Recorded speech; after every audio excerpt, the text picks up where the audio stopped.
Let's look at two practice questions on chapter 17 and begin with the first one, okay? So the first one, it tells you MS will represents for the money supply and MD represents for money demand, okay?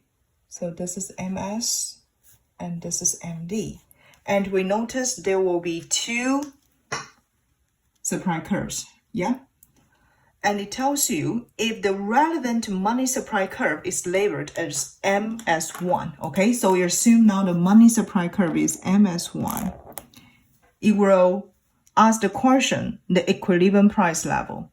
So if the market money supply equal MS1, okay? So we can write it down. Money supply is measured by MS1, and we have our money demand curve measured by MD, right? Therefore, we can find out the equilibrium point.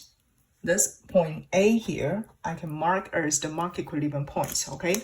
So point A is the equilibrium point. Do you still remember the vertical distance of this money demand and money supply diagram? I emphasize many times, this vertical distance here, the vertical answers here will be the value of money, right? We notice the vertical answers will be the value of money, which is measured by 1 over P. So from point A, we notice the value of the money should equal to 0.5, right? Therefore, it will give us the price should equal 1 over 0.4, which will equal $2, right? So this is the answers for the question. Option B is correct. Then let's look at the second practice question, okay? So the second practice question also gives you a money demand and supply diagram, okay? Pay attention. If you have this type of a question in the exam, you should mark this vertical axis as 1 over P. This is the value of the money as vertical axis in this money demand and supply diagram. It tells you, suppose now the relevant money demand curve is labeled as MD1, okay? And from here, we know this is our current money demand, and this is the money supply, right? Vertical line. They will intersect at this point, point A. I will still write it down. The point A is our equilibrium point, okay? So point A, still our equilibrium point.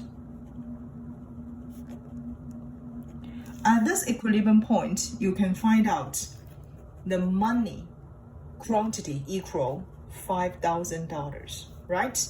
And then we also have the value of the money equal 0.5, which will tells us the price of the goods and services can be measured by 1 over 0.5, which will equal $2, okay? So this is the price that we can get from the value of the money based on this equilibrium point. The question also tells you the money velocity equal 4, okay? So based on the equation, quantity equation of the money, we have M times V equal P times Y, right?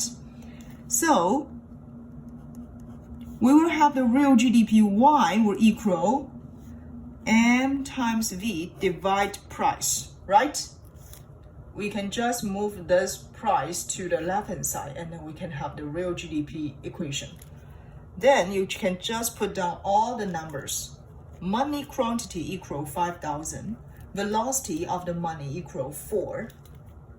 And then the price, we just get equal 2. Therefore, we can get the real GDP will equal $10,000. So option A is correct.